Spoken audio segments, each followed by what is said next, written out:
Hello, everybody, and welcome into another exciting episode of Bloody Good Horror. My name's Eric, and I'll be your host for this evening, where we will be reviewing Fear Street Prom Queen. Joining me tonight, first up from Indiana, please welcome Casey. Hello. As a new basketball fan, he's enjoying his bragging rights over the New Yorkers. Yes, I am. I'll Go Pacers. I'll give it to him. Next up on the show from Oakland, California, please welcome Rachel to the show. Hello. We also have basketball teams, just saying, or so I've heard. That's the rumor. You're a Valkyries fan now? Yeah.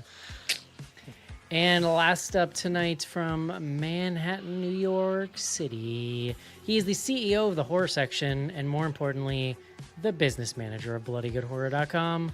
Please welcome John Schnars to the show. Business manager for life. That's right. John, is that a... And no, I will not... Just because you're CEO right now, I will not give you a promotion, ever. No, come on. Wouldn't ask. It would dream ruin of it. Purely because it would ruin the bit. Yeah. Well, You know? We're here for Is that bits mostly. a Tervis tumbler you got, John? Is it tumbler season yet?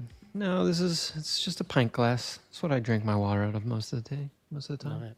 I got to give you credit too, John. I've been podcasting. We all have for like 18 years now. Mm-hmm. I do this professionally now. I help people like set up their podcasting setups. Never in my life have I ever seen someone get a microphone to look like you have on this shot. Like how you got this particular configuration, height. Trying to advertise it for the Shure people here. The Shure perfect, like it's special. What do you want me to do with it? You want it in front. It's in front. Here it is. And, Listen, it sounds fantastic. Great. So I won't look a gift horse in the mouth. Netflix. We're back on Netflix. I feel like it's been a while since we did it. It's been a little bit. It might have been the last Fear Street that we did a Netflix debut horror movie. Oh, man. It's a good question. All right, let's do it. Let's take a quick break and review Fear Street Prom Queen. This is it, Jennifer. Your big break in TV. From the prime time. Main feature.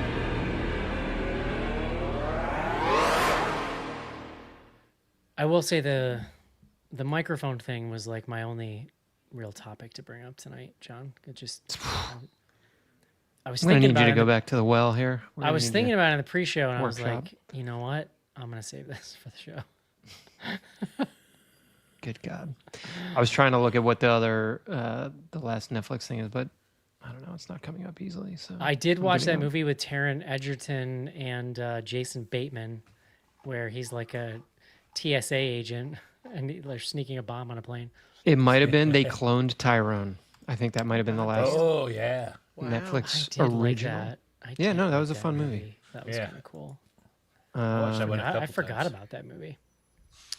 Well, we've done a lot of movies. So it's, Yeah.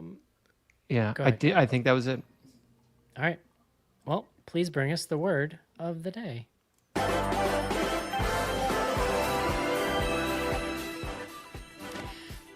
Eric, today's word is promenade. Promenade. Okay. That's Do you know what your PROM. word was for the original prom night? I looked. I don't think we did them. I think it predated the word of the day bit. Yeah, Yeah. episode 18. That might be true. Yeah. So, promenade, a paved public walk, typically one along a waterfront at a resort. Not helpful as a definition. So, a leisurely walk, or sometimes a ride or drive taken in a public place so as to meet or be seen by others. Makes sense. That tracks. Well, that is where we get the term prom from. You can use promenade as a verb, and one of the verb definitions is take a leisurely public walk, ride, or drive so as to meet or be seen by others. Yeah. I feel like promenade is what like a high schooler in a fedora would call it. I think it might have been what they called it back then. Would you Comes like to us from the say- French promener, which means take a walk. I love it. Mm-hmm. Good job, John. You just lucked out that we weren't doing the word of the day during the last. I checked. John, tell us about Fear Street. Unless you're cranky today. Were you going to punt to Rachel? Well, no. I can give you the high level, and then Rachel, I feel like, has a lot of the details that we can just pepper in. Put her on the spot. She loves that. Oh no! That's her favorite thing. I Oh, love come on. being put on the spot. Come It's on, the come on. best. This is the 4th Fear Street adaptation by Netflix. I guess one question I have for Rachel: do you know, are there future planned Fear Street? Like, is this? I know We're gonna that it see was more. the plan. I don't know how well this one has been received, but I know at one point there was like discussion of developing like ongoing sort of Fear Street. Well, so if things. people remember, the first 3 were released as a trilogy. I think they did it in like a week. Didn't they like drop They one were on a Monday, Wednesday? They were or- 3 weeks in a row. Okay. I think. Yeah. It was like Friday releases. If I Yes. So we covered them during one episode, which I almost like don't know how the hell we did 3 movies in one sitting. Wild. But the first 3 were thematically and narratively linked. You could watch them separately, but they sort of all fit together. This one, standalone, Prom Queen. Our old bro R.L. Stein gets a writer credit because I guess I assume this is based on an actual one of the books. Great. It didn't. Yeah, maybe. Is it? Oh no, actually, when I googled it, I think I did see the book cover. The cover. No, yeah, Yeah. it's definitely based on a book. Yeah. Yeah. It is directed by Matt Palmer, also written by Matt Palmer and Donald McLeary. Matt Palmer, we covered way back in 2018. His other film as a director, which he also wrote, was called Caliber, which was not straight horror. It was more like a thrillery. What was it about? I do not remember in any way. I just remember it was like 2 dudes. There was like a gun, and they were like, because they were on like a hunting trip, and then one of them got captured. It was some kind of like hunting trip thing, if I remember. I Does that sound remember right? that. Vaguely. Yeah, that sounds about right. Like there's some like they cross the people who are like local to the area and like there's that Sure. kind of It's one of those joints. One of those I joints. have it filed in the good movie section of my brain, for what that's worth. So Caliber, we liked. So yeah, he directs Fear Street Prom Queen. Our main character here is Laurie Granger. Laurie is running for prom queen against the sort of it girl at school, who is played by Fina Straza. So India Fowler is Laurie Granger, Fina Straza, Tiffany Fowler. We should probably just use the character names. I feel like it's going to make all of our lives easier. So you've got Laurie. She's running against Tiffany. Tiffany's kind of like the it girl, mean girl of the school who has like a posse called the Wolf Pack. And like half of the Wolf Pack is also running for prom queen, or maybe all of them. There's like 6 of the candidates or nominees. What do we call them? The prom queen aspirants. It's the that court. should have been the word of the, The day. court, yeah, the aspirants. You're right. I should have used that. So those are the 2 that matter. The other important characters, and I guess so. You have Megan is Laurie's best friend. Megan is LGBTQ, or Keep going. Get them all. well, they are going to the prom as dates, but like Laurie is also like interested in a gentleman. Like, I was very confused, and maybe Rachel, you can explain to me what's happening where Megan thinks she's going with Laurie, but like Laurie is like, yeah, but I'm also like looking at this guy. I don't know. Well, I think they're think kind of like losers Rachel- without dates. And well, I mean, obviously, I think definitely Megan codes queer. I think that there's definitely an unrequited romance there. But they're going as friends Yes. because they're sort of like the outsider loser girls. But But she's also got the eye of this like jockey boy, but she feels bad because her friend. She doesn't want to leave her friend alone. Come on, But Jimmy. Megan is explicitly gay in the film, or you're saying no? no, I felt she's like not. closeted. I don't know if it's explicit, but that's what it read to me as. Listen, she is queer coded as hell. No one is going to tell me that she's not. But I will tell you that for a fact that the writer director intended this to be a platonic relationship. And I was like, Okay. you're not doing a very good job of that, sir. No. Have you seen Pretty gay as platonic hell. female relationships? Yeah, Right? I mean, she's basically Girl Ducky from 16 Candles. Yes. or Pretty in Pink. Yes. Yeah. All right, so we've got those are the sort of like main like high school characters. Oh, and then the Girl Ducky.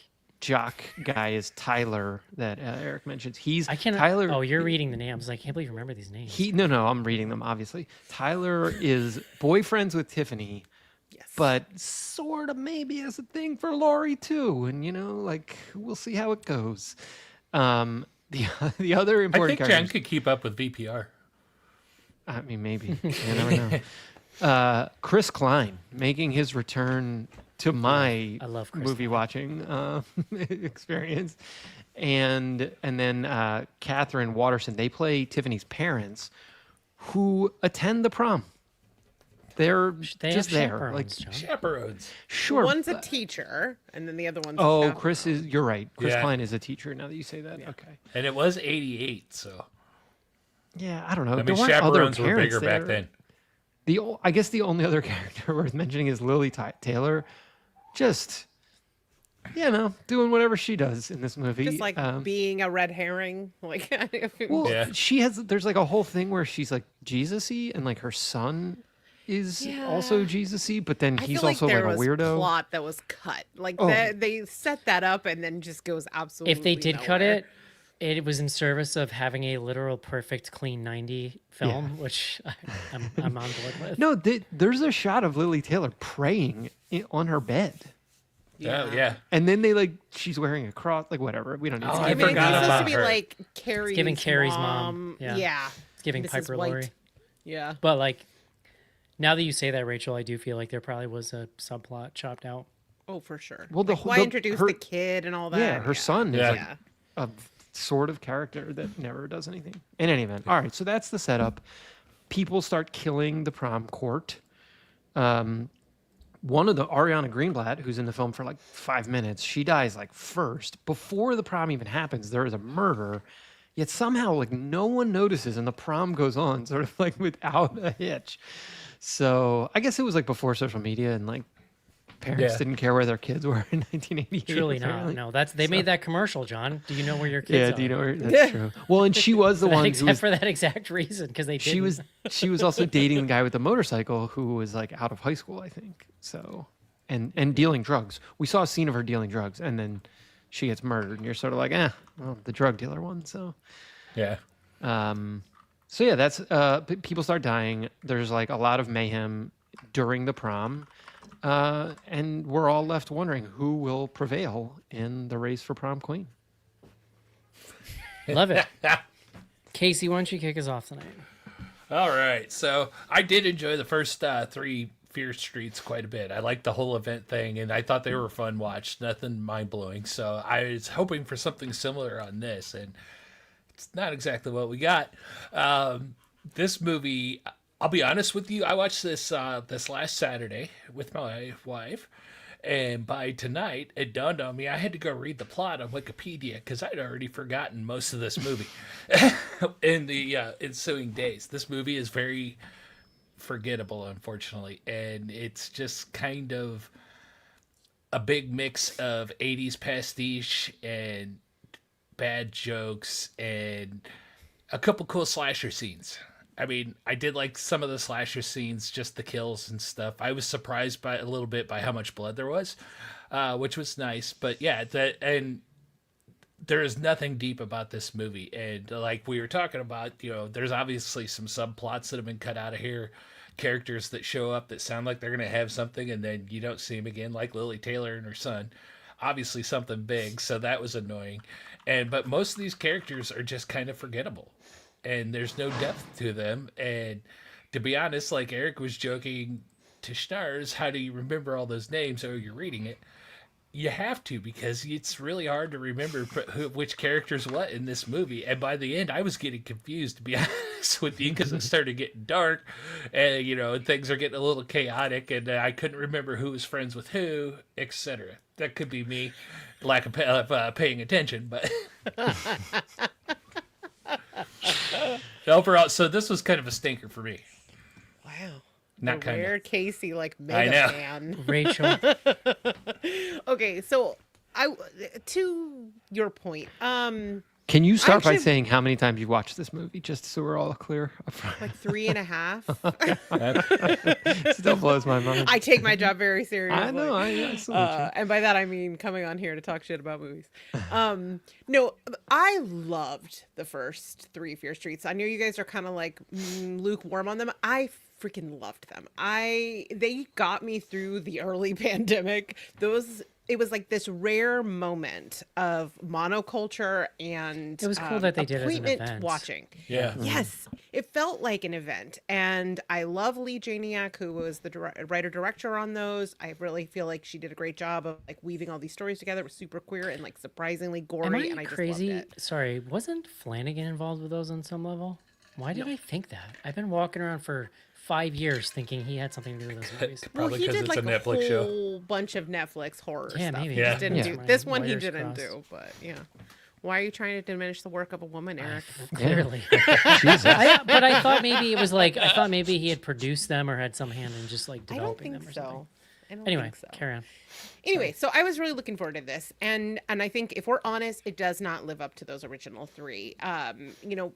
How could it at 90 minutes when the other one is like 3 films that are like weaving together themes and making you care about characters over a course of like decades, all this stuff. It was just a richer, more thematically rich experience. That being said, I did have fun with this. I didn't hate it like as much as Casey did. It's very much a cookie cutter slasher. The formula is exactly what you expect. It's all very familiar. The characters are very archetypical to these kinds of movies. Like I was joking about the Ducky thing, but I feel like you can take each one of these characters and trace them to someone from either an 80s or 70s slasher type of film. It's very, very referential. It has some fun set pieces and some fun gore. I think ultimately what I came away from my many watches of this feeling was that while the first films to me felt like they were pitched towards adults who grew up reading Fear Street, this movie to me felt like an audience who was either freshly graduated from it or still watching Fear 1000%. Street. Yeah. Right? So it Sure, just doesn't. although they're super violent. Like this one is more violent than I remember the other ones being. I actually Do agree. you not remember the bread slicer kill? No, Oh, but yeah, the super but I violent. actually agree though. Like, I think you were dead on. I think this is made for a totally different audience than that last series. But in that light, I actually think the decision to make it so violent is kind of strange. Like they sort of didn't need to make it violent. It's like Well, the it's one less part of about that the violence, movie I don't it's that remember this being gore. violent. It's like it's that's what I gory. mean is gore. That's what I mean. Yeah. There's a lot of like because I literally, I'm sorry to interrupt, Rachel, but like one of my points is my 9-year-old daughter. If this was less gory, and I would allow her to see it, she would fucking love this movie. This isn't so Goosebumps much. though. It's Fear Street. No, that's So fine. it's not. It's but what I'm saying is like the in terms of the gore in this, like it is pitched to that young adult audience as opposed to Goosebumps, which would be more for your daughter. Yeah, it's not This a is- 9-year-old. It's like a 15, 16-year-old or 12, 14 or whatever. wow. I don't know. Yeah. And so I Like a think 10-year-old in- Eric, but through that I perspective, saw my first- it Younger. makes a little more sense. I think. 10 years old, the same day, I saw Pumpkinhead and Total Recall, my first Yeah. ever R-rated movies. The Yeah. rest is history, John. Right. Yeah, we're all broken brained. Like RoboCop at a very young age. Yeah. And then I had to ride my bike home in the dark. It was scary. Aw, Rachel, were you done? Eric just very rudely. I had am to- now. He had to tell you he agreed Okay. with you. He wanted to tell you No, so I'm just bad. kidding. badly. Actually, no. That was literally. That was basically all I wanted to say. But no, yeah. John. Yeah, I mean, I also had the thought that like I felt like I was watching something that was not for me for most of this movie. Yeah. It's like real simplistic as like a slasher goes, like and to Rachel, to your point, that there's like a comfort in that, and like it's like a little all over like we already were kind of riffing on the Lily Taylor thing, and then like the characters like get half backgrounds or like the wolf pack, they sort of like set them up to be like half characters and then kill them very gruesomely. I just wonder, like, to Eric's point, like they were trying to get to a very tight 90 and like, I don't know, like let it breathe at 138 or something. Like I just, so Yeah, I did. Look, I didn't love it. It's not for me. I will say the action. So there's like sort of two twists, and I don't know if we just want to get into like. There's the twist that happens right in the middle, which like I can't. It might have even been in the trailer, although I helpfully had not seen a trailer. The fact that there's like two killers. There's a scene where you get the two killers, and that's immediate. And then you're like, huh. Because there is like an iconic killer look they're trying to do here, and it's whatever, it's fun. So there's that twist. The final twist actually got me a little bit because I wasn't sure which way they were going to go with it. In the very like the sort of coda scene, there's like this is another movie where there's an ending. You get the like big crazy ending at the prom, but then there's still 15 minutes left in the movie, and you're like, okay, what's happening? And so they give you the second ending, and that one, the twist got me a little, and I don't know, it was fine. Yeah. I liked it. Like that, I will give them credit for at least like what they did there, and we can spoil it, but we can wait for Eric to go first. Yeah, I think if you look at this in a vacuum, and that's sort of the problem, which I'll circle back to. But if you can view it in a vacuum, this is a perfectly fine sit. And I think it's one of the purest forms of starter horror we've like ever reviewed on this show. Like, and you know, Casey mentions the 80s pastiche stuff. Totally right. But again, like I think because you don't it's need to know about any of that stuff right, for this to work. It's not like that original trilogy was so finely tuned in a way to work for younger audiences, but also pull people like us in who might have had nostalgia for the books. This movie to me, and it's interesting because it actually kind of works thematically. Like the film itself is about the town trying to kind of move on from the reputation. This film is totally like, it's like a jump off. It's like a new start from that trilogy. And it's kind of declaring itself as its own thing. The problem is that like they kind of they made a mistake by doing these films in this order. Like they basically built a cinematic universe and then went, no, we're going to go back to the tiny little starter movie that like starts it all. And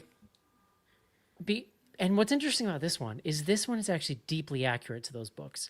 Those books are like very small stories in scope, slice of life, like Scooby-Doo meets fucking the Twilight Zone for kids, like tweens, right? Like I don't think I've ever read one of the Fear Street books. I didn't as a kid. Like I've seen some of that stuff as an adult. It's sort of like, it's like kids horror books with an edge. It's like maybe they're making out in the car, or like you actually get murder scenes and stuff.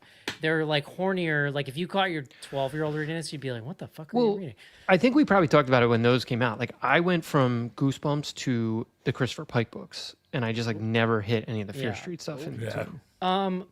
So that's what's interesting. This one is way more accurate to what those books are than that original trilogy. What's fascinating about the original 3 is it's like she looked at all that material and like stepped back and actually was like, we're gonna make something bigger. She made a thing like bigger in scope with like some degree of emotional depth, which those books do not have. And she made it feel bigger than they are. And I think that's why that trilogy is so successful.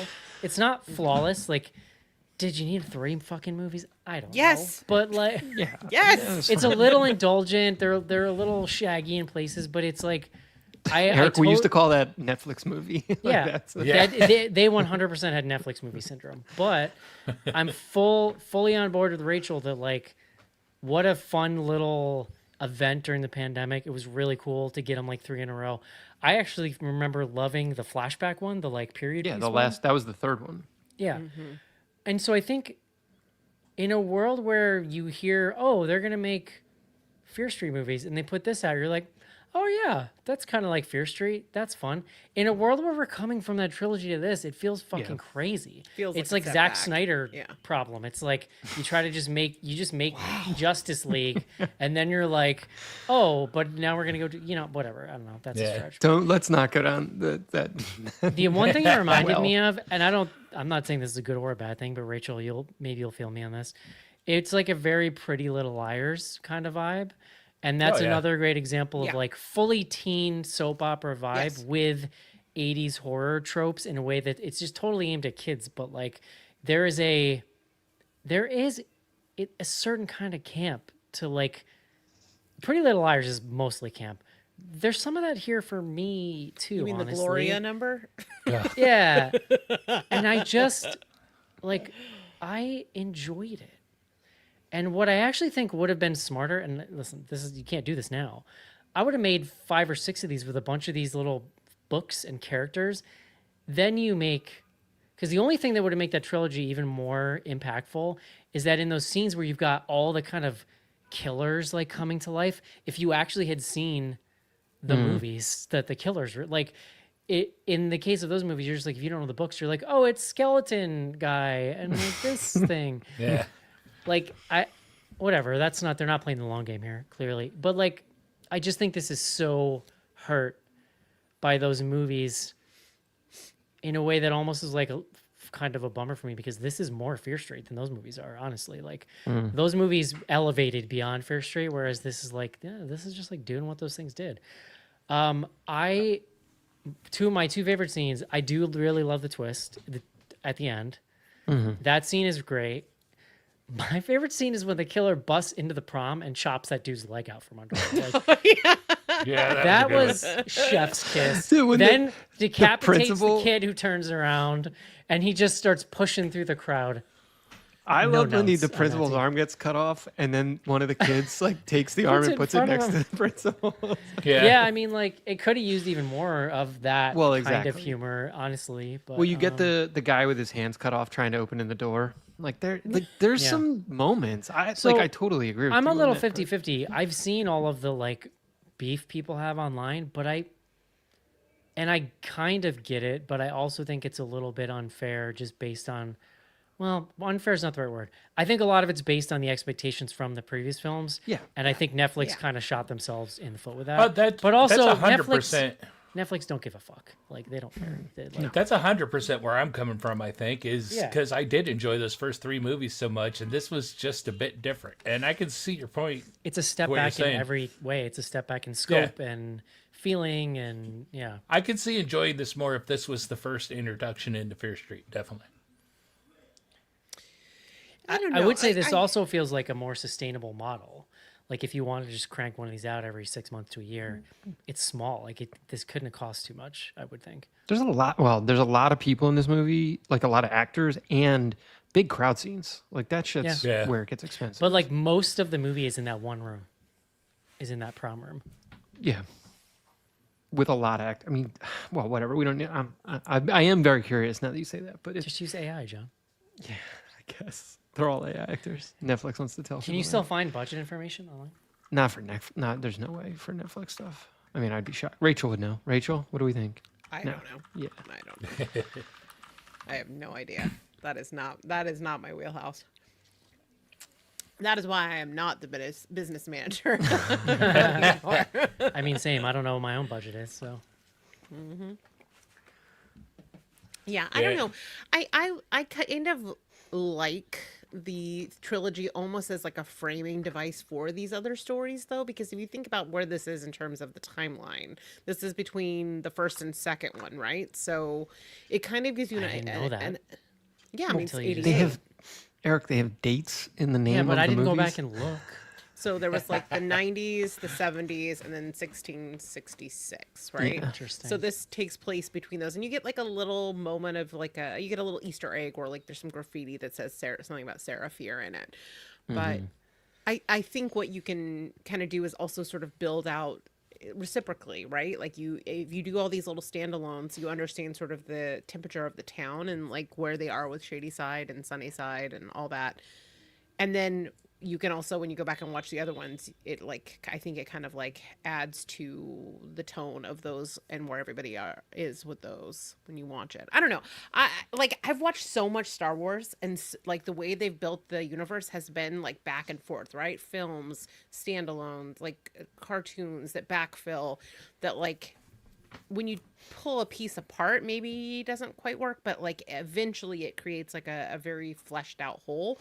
I wonder if maybe this is what Netflix is thinking with this, that like when we pull back in a few years and there's been a handful of these, like what is this going to look like as a universe? Yeah. R.L. Stein has often been comped to George Lucas, so it makes sense.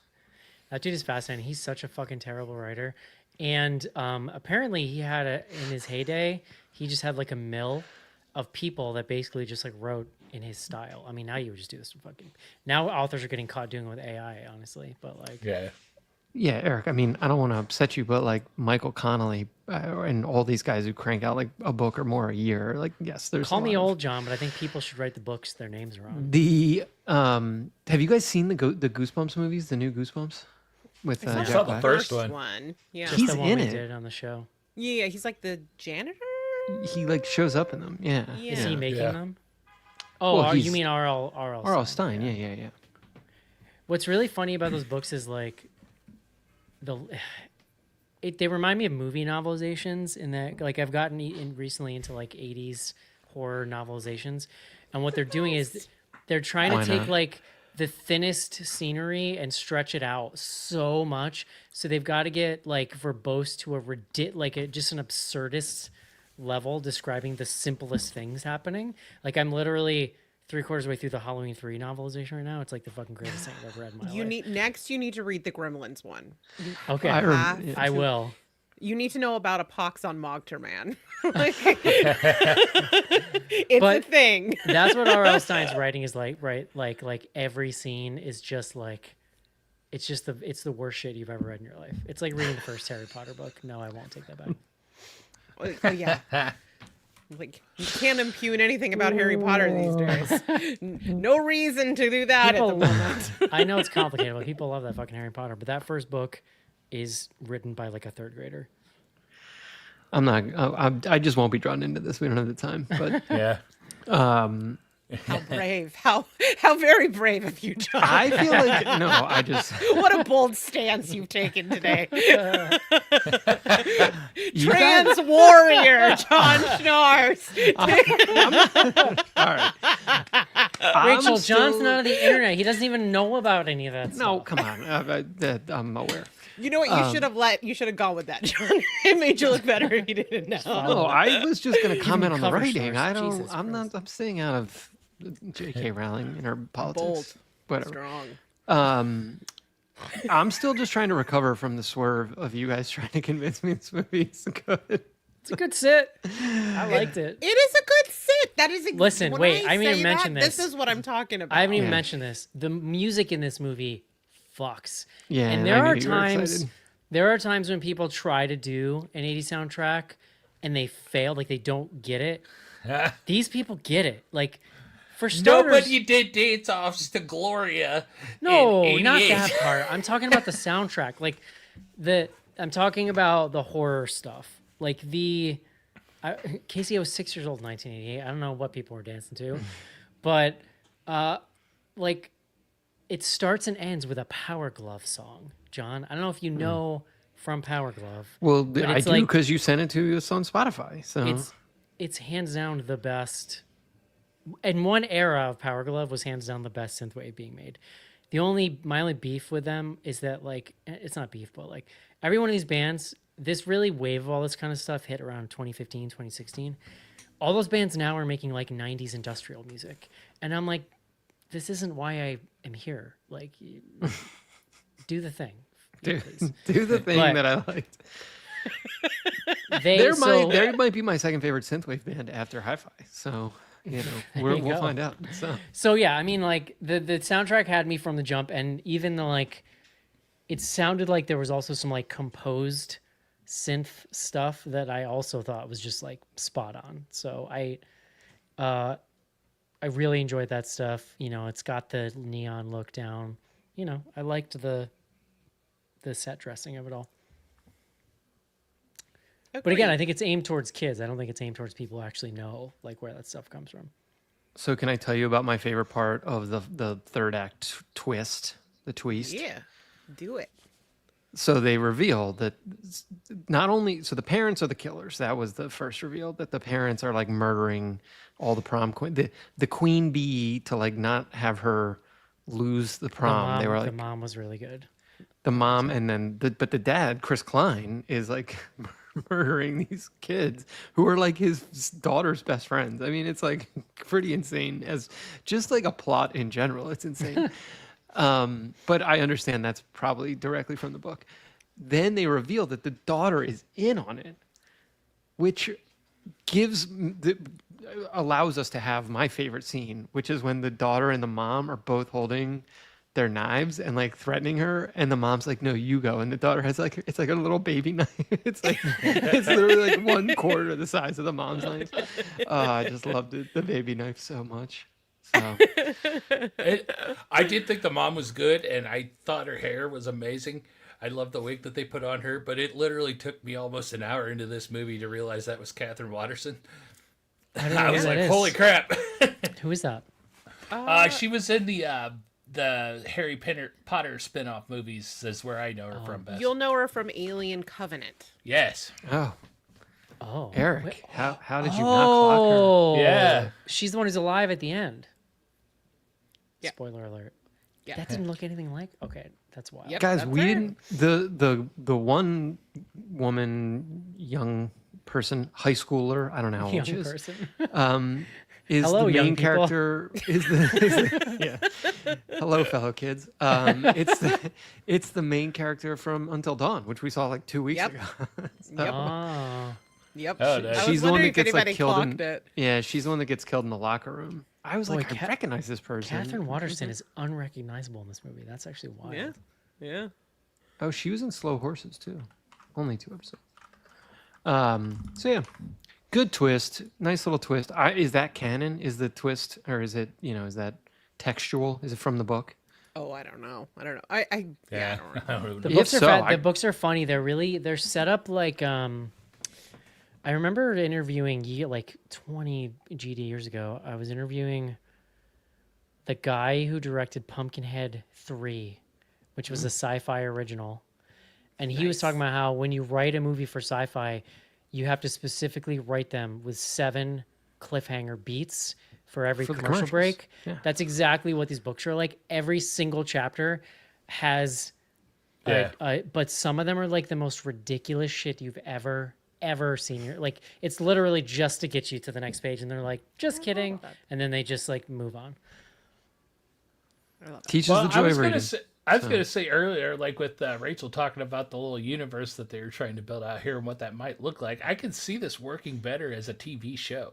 This would be great for like an hour-long anthology show. This Like a movie monster of the week kind of thing. Yeah. And there's almost a bunch of shows out there in that vein now. Like Pretty Little Liars is older, but there's lots of like teen-oriented horror-y type shows about like a creepy haunted town. Like Yeah, I could you definitely do it like see- Riverdale with the Archie comics, and then you could just have it set in the town, and have the Street stories happen to pop up around Like- the main cast. like Stranger Things meets Erie, Indiana. Yeah. Or hell, We're like getting Buffy. I haven't watched the trailer yet, but we're getting Welcome to Derry. Yeah, Mm-hmm. Is that like a Monster of the Week, or is it like a straight up just like prequel? that's a story? straight up I prequel think to like it's a the straight up 27 years prior. Yeah, I'm wondering how much of it's going to be like stuff that was in the book that was like excised from the films, because there's all Yeah. that backstory. Yeah, you know, Sure. as long as they don't have the sewer scene. Thank you. Oh, thank you. You don't remember the sewer scene? Okay. I didn't read the book. Oh, okay. Just kidding. I If you know, you know. I tried to read it when I was like a teenager. My dad's a huge Stephen King fan. He owns like every Stephen King book. And I remember trying to read it, and it was so goddamn long. I was like, I can't do I read this. it when I was like a teenager, and my parents were in Thailand for a month, and so I was home alone. So I had to keep going across the street and asking the boy across the street to come over when I was taking a shower because I was too scared to be in the house by myself. He was very confused by the invites. I don't think he How understood old that were I you? Like this is. like 16 or 17. I was like super scared. And so yeah, I would have him come over and have him sit in the living room while I took a shower. And the first couple of times I think there was a miscommunication. Then eventually he kind of got that I was just scared. That poor boy. You were toying with him. I really wasn't. I just no, didn't well, want I mean, Pennywise to get me. Yeah. But I can see this Fair Street stuff working in a format something like that, and just pop up those those other stories and whatnot. Because like Eric said, I've never read any of the books, but I'm familiar with them, and I'm familiar with the style and stuff. And yeah, there are a ton of these books out there, but I don't think they're all going to carry an hour and a half movie. An hour episode, TV episode, sure. Yeah. You could really have fun building out the universe in small ways every week. I think would be cool. Yeah. Yeah. All right. Well, I'll get Netflix on the phone. Let them know. I don't know. It sounds got like a a pitch. project for a good project for a production studio. I was gonna say the horror section presents. It's where I'm curious. Like, well, whatever. We could maybe we could look this up. I was curious if they shit. Sorry, I'm trying to go to Netflix to see if it's on the charts. But did they option the entire? Like, do they own the whole thing, lock, stock, and barrel, or is it like? Yeah, it's number I 2 honestly right don't now. know, but it kind of seems like it, doesn't it? My guess is there's going to be another one of these. It's number 2 right now in the U.S. movies. That's Yeah. Yeah, I mean Netflix. That's the thing. Like, do they care if you like it if you watch it? Yeah. Right? Like, They're not losing out Does on it month drive theater costs. subscriptions? well. That Like- this is where the Netflix stuff gets complicated because they want to drive. It's really about like new activations, and Right. if they've like Which is why squeezed it all is the a juice, graveyard yard of canceled shows that Yeah. are unfinished. Yeah. it's like crazy when these like a Big Mouth is on like season 8. I like almost it blows your mind. That's the longest Yeah. running show on Netflix. I learned that the other day. Fun fact. Isn't it I fun? don't think I like Nick Kroll enough to watch that show. Oh, that show's Well, pretty great. it's pretty. That's yeah, pretty good. It's it's pretty pretty great. fun. It's more I John would've- Mulaney than it is. I Nick would have Kroll. taken more BoJack Horseman seasons though. Does John Mulaney do the dad's voice too? He does, doesn't he? Who does I the? think so. He like that in the family. Yeah. Yeah, Yeah, I think The so. dad's the best. They added Natasha Lyonne this season, so Oh, well. More Okay. Natasha Lyonne is more. exactly. All right.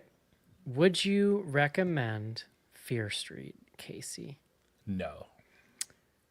John? No. Rachel? It's a decent set. Sure. Yes. I think I say yes. Wow. God, you guys blowing my mind right now. I wish we had. I was just trying to get other people to watch. I wish it the after she had YouTube watched it viewers were 3 doing times. cards tonight because I feel like that's the rarest card of all. When Casey doesn't like a movie and I do. Yeah, the Yeah. Casey John card. Come on, that's I know, that's a rare one. okay. We did it, guys. Watch out, John. They're coming for Here you. it comes. It's so yeah, rare the cops police are here. coming. No, it's an ambulance. Yeah, right. All right, let's take a quick break and do some fan mail.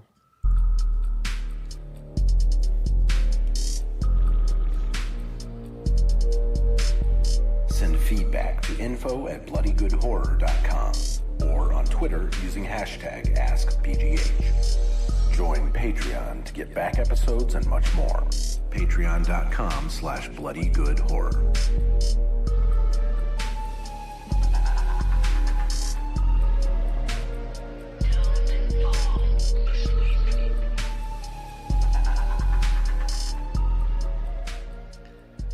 And we're back. Let's take a visit to Eric's top 10 list. Hey. All right. I like this. I have All two right. entries. I choose chaos. I have two entries this week. I'm gonna put Fear Street in at number 9. It's not making it. That's not surviving. the year, No, I'm sorry. but you know, we'll give a It's little a time courtesy on there. nod. I get it. It's a Yeah. courtesy nod. Number 8, John, Hard Eyes. Oh my god. Boy, this is where the pod divides. I thought it was fun. It's clever. It's funny. It's sweet. I don't know Eric. what's not to like about it. No, thank you. I genuinely don't. I genuinely don't get the hate. Very confused by the reactions that I got. Were there like defenders? Like, People love It's that. real Like, John, 50-50. we are the three. You, me, and Casey are alone on Hater Island. Yeah. what's the Rotten Tomatoes on this bad boy? We got to I can't imagine it's too high. Frankie's on my side. He says Hard Eyes is fun. Listen, Ariel and I have already fought this out, but my the dividing God. line is she loves rom-coms and I hate them with the passion of 1,000 suns. I don't like so them, there's but I nothing for me. in I that. don't. I guess I don't love them, but I sort of enjoyed that. It's like a fascinating hybrid of a rom-com and a horror. Like that's why it was just unique. Like I hadn't seen anything done. It's like that it's at 80%. I'm blown. Literally People blown love away. it. People love it. And the people who love it a lot. What's it like being on the wrong side of history, guys? Fine. Yeah, Yeah. I'm good. Yeah, I mean, I'll Casey's stand. Yeah. If you thought I wasn't comfortable standing there, you know. Rewind about 15 minutes. Yeah. Oh, do not. Come on. Let's see. Speaking of that, let's go through some comments from our YouTube.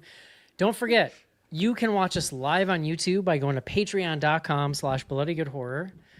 Get a video of this podcast every week. I have it on good authority that we're not as ugly as people think we are when they hear us. So, See, not to brag, but We you can- can nice. check us out. It's a little tough. Patreon.com/bloodygoodhorror. So the other thing you can do is get in our comments here live. Let's see. the comments have been on fire tonight. The I'm too busy paying attention to this Joe. conversation. guys. So we got Jace. The original trilogy was quite gory, which I Yeah, think we yeah, all yeah, kind of. yeah. I think I remember that. Joe, remember there's a whole scene with like a bandsaw or like a wood shop saw where they're just like flaying somebody in half and there's just blood going out, like guts and stuff. I don't remember, but I do I'll now. take your I'm word for thinking about it. Joe Ferry, yay! My kids have been clamoring for something like this. I have art films that will get me arrested if I show it to them. I'm telling you, Joe. Like you got like a 13-year-old. It's perfect.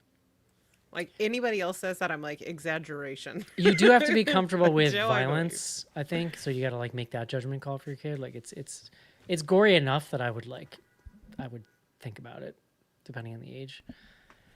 I'm not a parent, but I remember what I was watching when I was like super, super young. And I would have been fine with this, I think.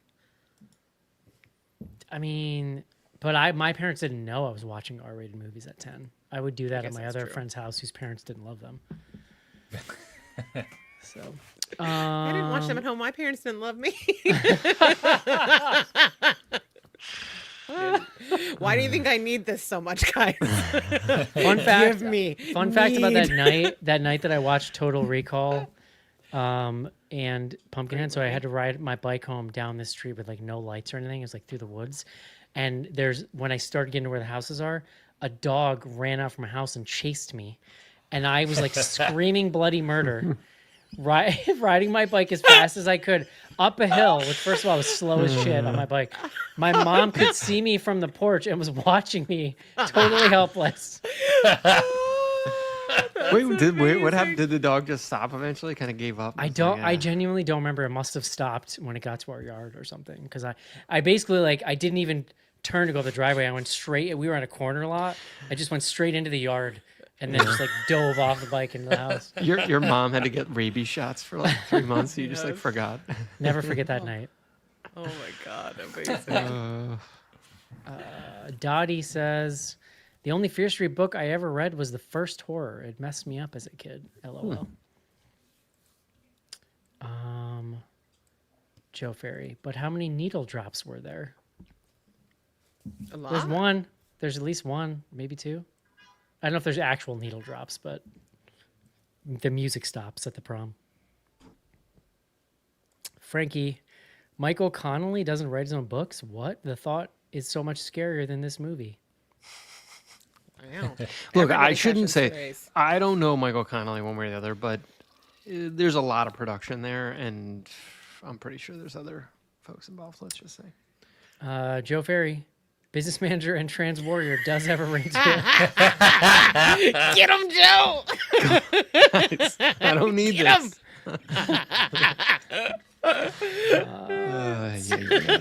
Dottie. Let's see. Dottie says there was a special opening credit for the artist that did the soundtrack. I missed that. Apparently, I was too busy. I was actually, you know why? Because I was Googling.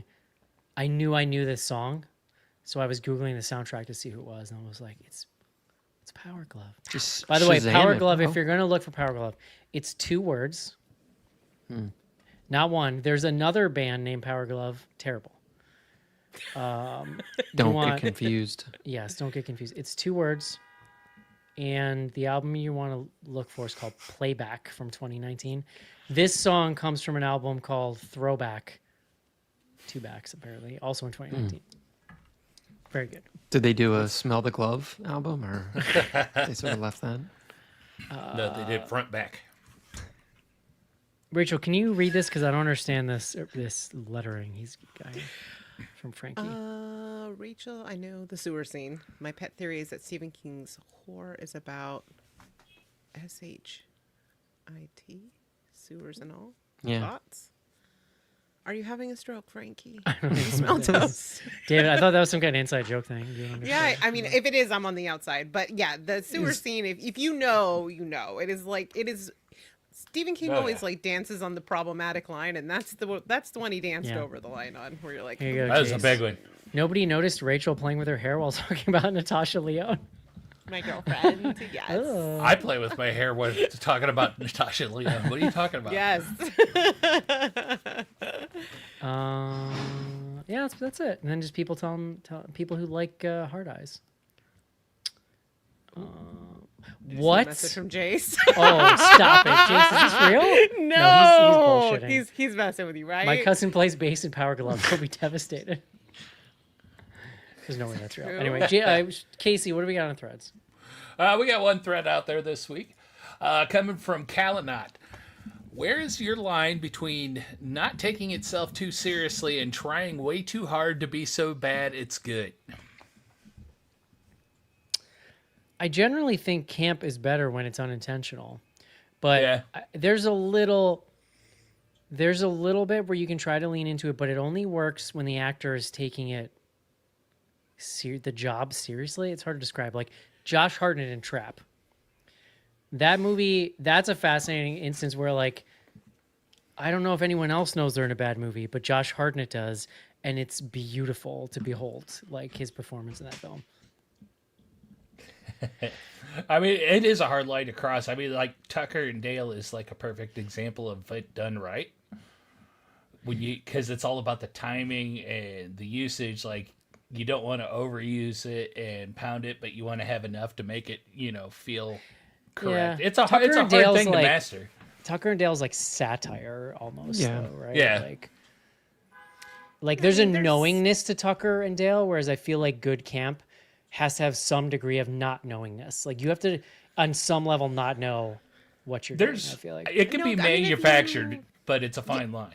Like John Waters, his entire career is intentional camp, but there's an Sure. artistry to it. yeah.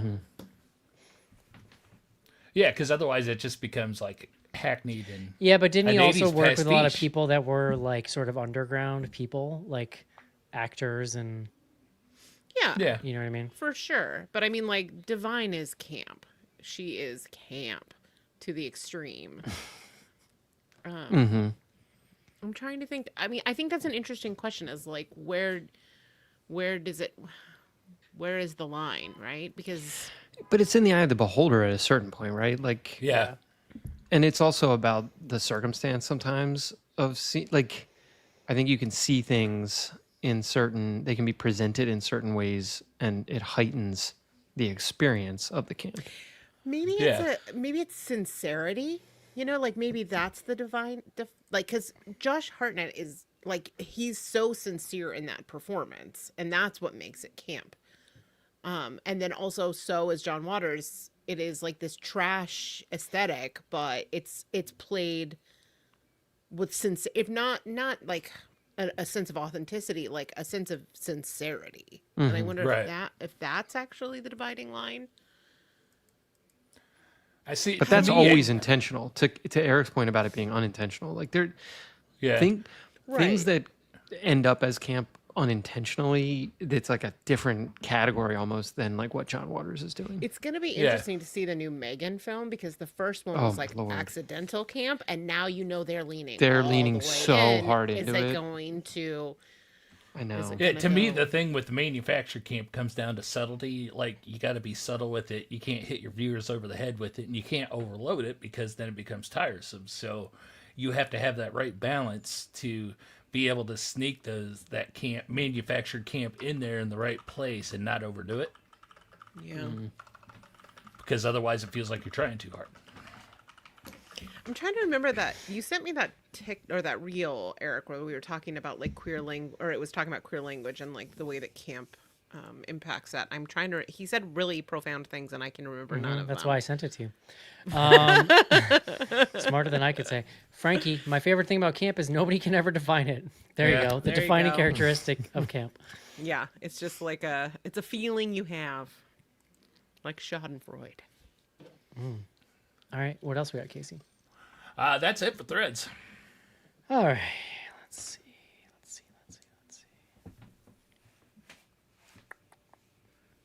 Instagram.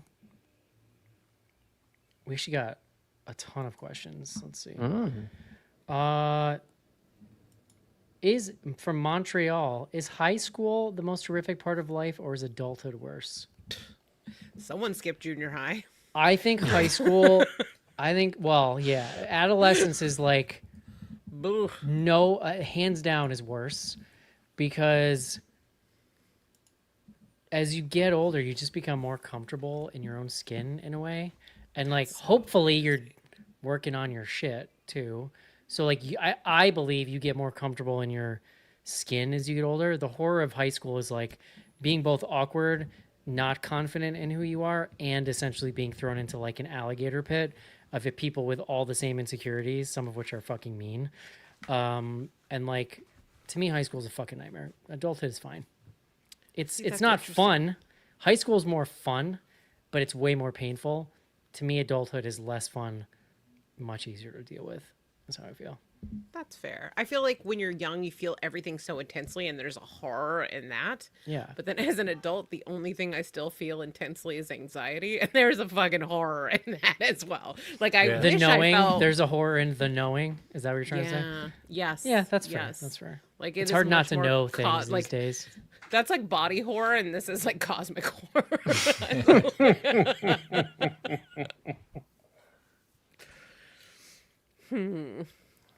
Bleak. Yeah. Teddy Kruger, can we get an Animorphs horror series finally? Can somebody explain? I don't know what Animorphs is. Can someone tell me what that is? Animorphs were a group of kids, and I don't remember how they got the powers, but each book was about a different kid, and they could turn they were into an books. animal. Why did Yeah. I always think this was a cartoon or something? I thought it was a Lego thing. No, it was a book series. It was in that same age range with Goosebumps and Fear Street. That was that target Yeah. age range. And they were And like they're- pretty messed up, right? Yeah. Like, that was kind of the thing, is they were really messed up. And then all the books had the cover of the kid turning into the animal. Yeah. And some of them were like great, and then other people like a rat. Yeah. And it was Or you're a bird. like someone's an eagle and someone is like a ferret. You know what I mean? Like it not all animorphs were created equal. Can you But the imagine? stories always had to do something with why they turned into that animal. Your Yeah. agent calls you and is like, "Hey, great news! Netflix is doing Animorphs. Bad Honestly, news, you're the rat. You're the rat kid." Like it is the deep cut though. Like people who loved Animorphs, people who loved Fear Street loved Fear Street. People who loved Animorphs, fucking, it was their personality was to love Animorphs. There was like So- 60 of them. This guy's personality. Oh so. my god, 60? Probably I not don't think 60, I could but name there was 60 tons animals. of them. There was stacks of, because I used to read them to Delaney all the time when she was a kid, when she'd go to bed, and she loved those things. We had hundreds of them, it felt like. So much for that Duke education. You think there are less than 60 animals? No, I just said I can't name. I said I couldn't name 60 animals. I know there's more. I mean, if I had a There's the ruling encyclopedia. class and then all the animals. Next up, Blob love you, Nelson. Don't be mad at me. Yeah, we're good. We're good. Blob Nelson, your best worst prom stories? I didn't attend either of my proms. My friends and I like went and partied. So Honestly, Thumbs I went up. to proms. They were fine. Yeah. I had I didn't mostly like- good times. I'm trying to think. Honestly, both of my crazy junior prom and senior stories. prom, I got dumped like the month before prom and ended up going with friends, female friends, but we always had a blast. Yeah, they were fine.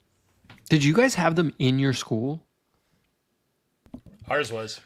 Yeah, I don't remember. I don't remember.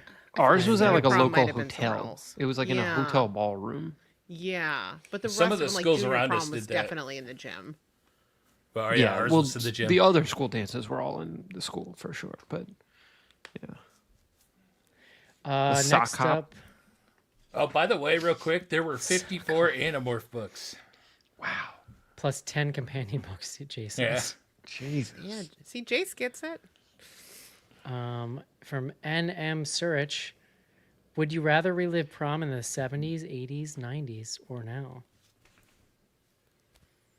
Again, I had fun Honestly- at prom in the 90s, so I'm 70s I'd probably redo had it. the best drugs. So Yeah. Yeah, but 80s had the best hair and dresses. Like, Okay. talk about camp. Yeah, it's true. Do they do them now? I guess they still do proms. I don't know. Of course. Yeah, they do. Of course. Yeah, I'm very curious. I don't know what they do in New York City. Like, I assume some of this, but like some of these schools are huge, obviously. And I don't know. It's got to be a whole production. Yeah. Well, we've seen. Oh, well, when that was prom night in New York, Was it? I don't remember, but I imagine that one of the schools they probably just rent out a hall somewhere there in the city, and that's where they go. I mean, there's plenty of places you can do a prom. They just cost a fortune. Right. Now I'm starting to think like, how much are these parents paying for these proms? And I got three Yeah. Those kids. tickets Like, are not going to be cheap. we're just Are moving you out. starting to panic, Schnars? My kids are gonna go into 10th grade, and I'm gonna be like, sorry guys, we're moving back to New Paltz. I mean, I'm moving staring to down New Paltz. braces coming up here. My friend was telling me how much braces cost for his 3 kids. Eric, was I like, got okay, 2 doing braces, bro. Come sick. Highway robbery. Brian Wolford. Anyone horror series you read in junior high or high school you recommend? We kind of covered some of that, I guess. I was like very into the John Bel Airs books, which might not be junior high. That might have been elementary school. Which didn't Eli Roth What were they do called? Clock Oh, and clock. House? Yeah. Clock with the Yeah, House of the Clock and that Walls. was a whole series of books. Yeah. And I Yeah. really loved yeah. those when I was a kid. And they were really creepy, and all the art for the books was done by Edward Gorey. That's why I grabbed it off. there. Oh yeah. I just got my kids an Edward Gorey collected, work. It's so good. Amazing. Yeah, Nice. it's fun. Yeah. The call collects Edward Gorey art and Oh, stuff. yeah? So, yeah. That's cool. That is awesome. Polly Muller. Should they continue to make these forever, much like the book series? Again, I mean- make a series or fucking I don't know. I mean, I it's would owned love an by annual Fear Netflix. Street. Why Yeah, not? why not? Like every summer kicks off with the Fear Street? Sure. Or like make it like I can't believe I'm gonna say this, but make it like. Remember, I'm gonna say something completely fucking unhinged right now. Do you remember Fear itself? Yeah. Which was like the broadcast version of Masters of Horror. Masters of Horror. Yeah. Yeah. But just do like an anthology where they're like only an hour. But like I kind of love. They should go back to the event aspect of it. Make like 3 or 4 of them. Yeah. Debut them over a summer. It'd Yeah. be fun. They don't like fun at Netflix though. So And it would be super easy. You do a couple more of those, and then Netflix can start promoting Fear Street Week and bundling other spooky stuff with it, almost like a Shark Week. It kind of writes itself. Yeah. Is everybody taking notes? We got to pitch this Yeah. to Netflix. did I see somewhere that Netflix is gonna allow people to curate channels, or was that some fever dream? I saw somewhere. I don't remember. I mean, the last thing I saw channel's was they gonna were, be like, broken doing by some Breaking Bad. AI thing. 5 times in a row. Michael Yeah. says, "Is there a movie that you watched in high school that altered your brain chemistry?" A lot. I mean, a lot I was of like, them, actually. that wasn't like Yeah. half the My movies. answer to this is Clerks. I was gonna say Clerks too. That's Clerks like changed my life. yeah. Yeah, It was all those Miramax movies. It was like Swingers. I don't know. Do you watch? And like, Yeah. I did not. I've never seen Swingers. there was like a run of those. Like, Dazed and Confused was another one for me. yeah. Yeah, that was a big one. I'm trying to think back to when I was actually in high school, though. I think maybe like There's a lot of trash watched- coming out in 92. it was like a 1-2 punch of The Professional and True Romance. Oh, And then I just went on like a tear of like everything. I mean, Quentin Tarantino wrote, he didn't direct. That was like Tony Scott, I think, directed yeah. It was Tony Scott. Yeah. But I just like did a tear of like that whole kind of universe because they all connected, right? Like Alabama gets name checked in Reservoir Yeah. Reservoir Dogs. Yeah. Is that right? Yeah. I mean, I've talked about it on the show. I was working at a VHS rental store like 98, 99, 2000. And so it was like, I was just like mainlining everything. I would like go home and just like take tapes and Yeah. you know, Same. so- I miss that era so much. I'm like, I know that this is like an old person thing to say, but like there was something very special and nostalgic about picking movies just based on their box art, Oh, yeah. Just going in there and sweeping and finding the 100%. weirdest shit, Well, that's why I can't think of a good movie that fits that question from like when I was actually in high school from 89 to 92, because in those days, a lot of the movies I watched, I didn't even see the beginning of them. I found them on HBO late at night after it already started, and I never learned what it was called. Yeah, I grew up without cable. Yeah. So like it was definitely a lot of, I would just like rent stacks of movies, and like when I was young, parenting was just like renting me movies, So I remember I sat and watched all of The Omens and then topped it off with The Exorcist when I was like 12. Yeah. I think I had the flu, so I had like a high fever. It was a rough 24 hours. Last question of the evening from Four Color Craig.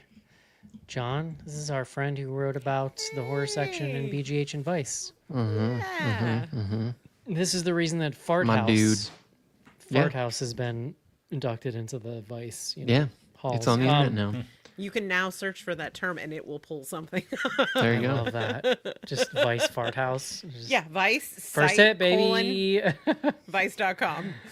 Oh God. Did haggard Chris Klein make you feel Methuselah old or represented?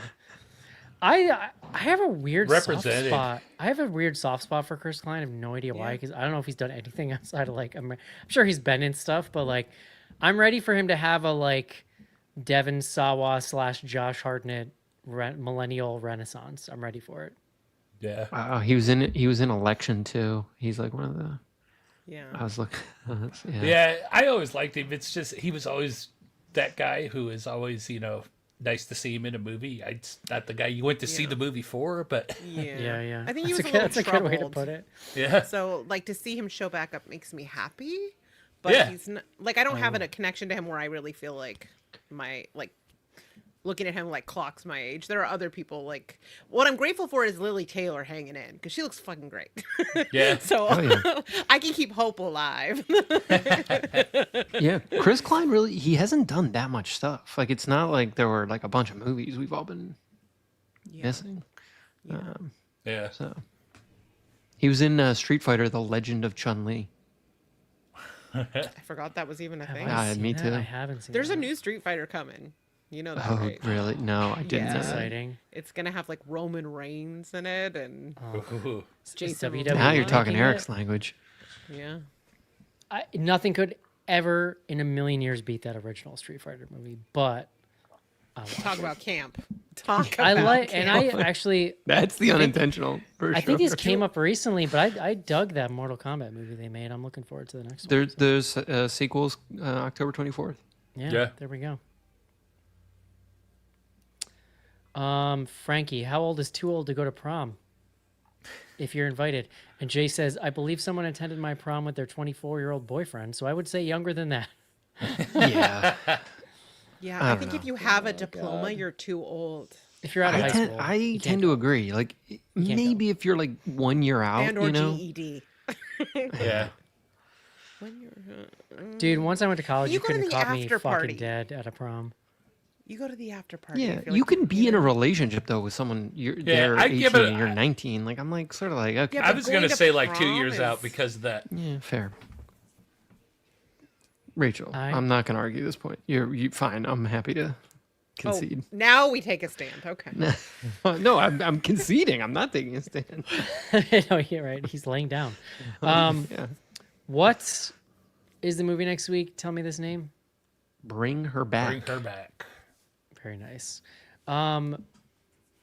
John, I should have brought this up earlier. You guys dropped the first trailer today.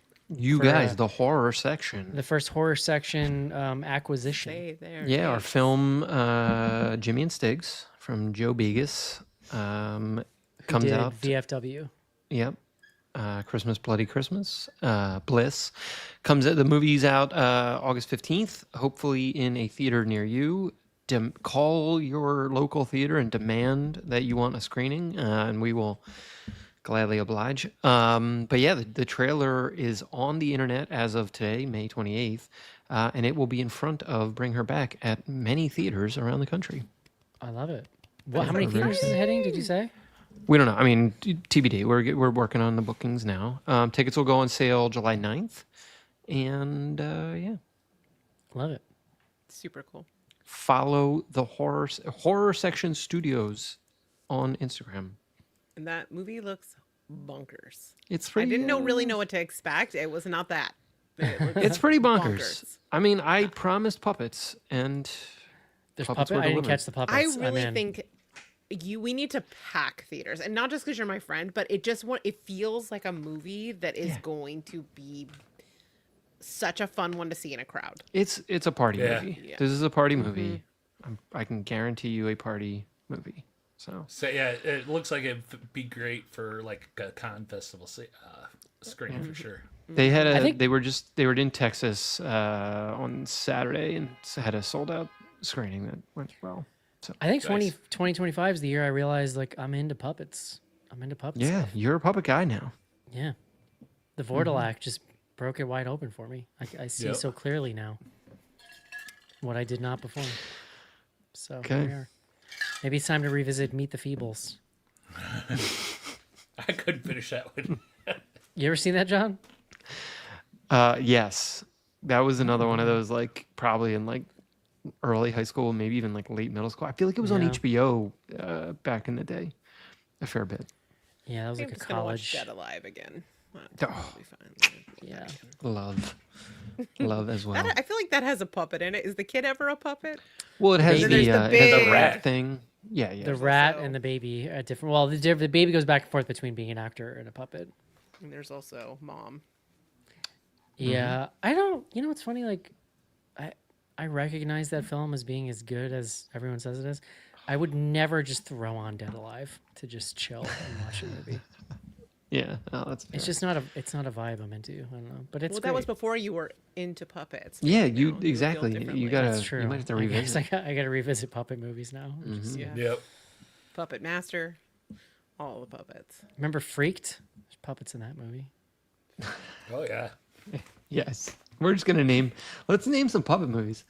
Labyrinth. Yeah. Oh, I fucking love Labyrinth. Yeah, it's one of the best movies ever. Love it. They're remaking it. It's not going to be as good. I'm sorry. Yeah, There's it just no feels way. unnecessary. Because Yeah. first I of all, didn't know there's they were only one. remaking it. First of all, there's only one David Bowie. So Exactly. who are you going to try to get to fill that role? Wait, Like, you're crazy. who's remaking it? Or it was a Universal. I think. And then who's playing Jareth? I feel like it's like I don't know if I've seen casting. the Loki guy. I feel like that I could be making Oh, that up 100% Yeah, yeah. What's remake. I do like that guy, Hiddleston. yeah. Hiddleston. Yeah, do- Hiddleston. It I is do like him, Hiddleston but and does he Haley sing? Stanfield is cast. Okay, Oh. you know, but you know what? It's going to be Director CG. Robert Eggers. Okay, now I'm curious. Okay, now Oh. because I was Now going I'm to say curious. though, it's going to be a bunch of CG bullshit. We're not going to get cool matte paintings and stuff, which just fucking ruins How do it we for me. feel about the music of the band Korn? Terrible. Because he is creating new music for this. Wow. Also, I think this is a sequel. Yeah, but that's a guy I could see like doing a Trent Reznor, like having a different mode for movies or something. Like he's not gonna make Korn music for Labyrinth, right? Like I mean, surely that's one not what's album gonna happen. kind of has like a little bit of a Sesame Streety vibe to it. You know what I mean? Like So Chutes and interesting. Ladders has. When is that? When is that slated for? The Google can only take me so far, my friend. Like Labyrinth is a movie that changed my brain chemistry. I was in high school, I was a kid when I saw it, but Oh. like that is an all-time transcendent. The movie. earliest stirrings was David Bowie as a child. I didn't know what I was feeling, first but clue. I knew I was feeling something. Oh yeah. god. I never had a shot, y'all. That's where it starts. If those are your earliest stirrings, it's a wrap. Yeah, have you seen those memes lately that hold up a picture of Hoggle next to RFK Jr.? Dude, It's like it is uncanny. I mean, disrespectful to Hoggle, but so fucking accurate. I haven't seen these guys. These are the things I need you to text me. Come on. Okay. Like, you should know. I love that we have to text John memes like a fucking boomer. You because should he's not on know. Instagram. Like, I Yeah, just we need need to see get some you stuff. like John, a my jitterbug mom to is on text Instagram. you Like, on. Yeah, John, no, I could send my understand. mom a meme on Instagram and she would see it before you would. But you guys are on Instagram. Like, you can just send me the one fun thing each week where you're like, oh, And by John the will, way, like, Hoggle by and the way, fucking Instagram RFK is now Jr.. the old people platform. Yeah, Like, you're not even on the sure. old people thing. I understand. There's so many of these. I want to send you the best one. They're really good. I'll just send you the Okay. very first one. We're gonna end it. What's the name of the movie next week? Bring her back. Love it. A24 out in theaters. Let's fucking get it. All right, guys. Hope you enjoyed the show. We'll talk to you next week. See you. Bye-bye.